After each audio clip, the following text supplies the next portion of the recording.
I remember one time I was getting ready to come back to Arizona, Stockton,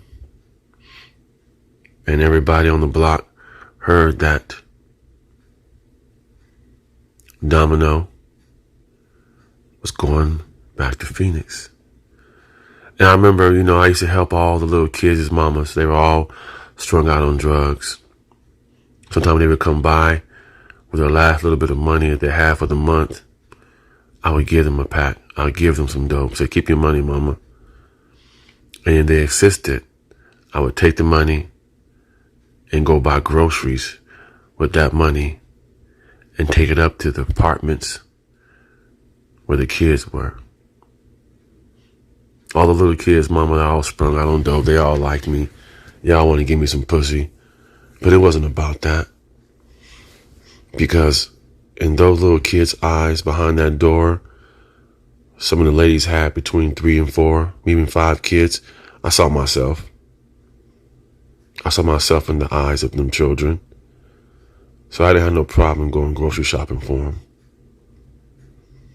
So basically I was a good guy in the hood, So on the way out, the word got out that I was leaving. And to my surprise, those same ladies that I looked out for with food for their children and for themselves, they all cooked food for me. Fried chicken, pecan pie, sweet potato pies, made me sandwiches, salmon croquettes, and macaroni and cheese. And like 4 or 5 different ladies brought that food to my car. And I was really shocked. I was really like, wow, I didn't expect this. Put it in the back of my, I had a 77 or 76 Cutlass Supreme, light green with a white top and white interior, sitting on shoes and Vobes, mayonnaise and mustard. That's how we did it back then. And then later on, I remember 15 or 20 years later, one of those kids, little boys of the mamas that I helped, grew up. And he named himself after me. And his name was also Domino.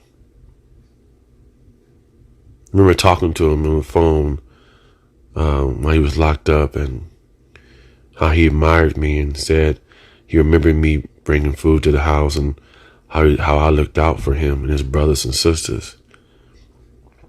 It's kind of crazy that you really don't think, because you're in the days, you're in the phase, you're making money, living life fast.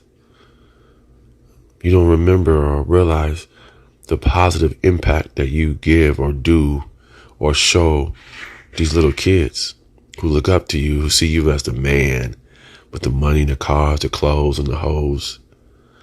That lifestyle, So here I am now, 30 years later, sitting here just pondering the positive things that I did when I was in the dope game.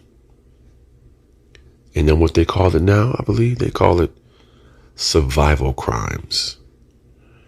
They had the audacity to throw us all in prison for selling dope or crack or whatever drug that came through the neighborhood that they allowed to flourish through our neighborhoods to destroy and kill and separate and turn all our beautiful black queens into crack hoes. They had the audacity to throw us in prison, and then they committed or call it later on, oh, what they did was survival crimes. The audacity.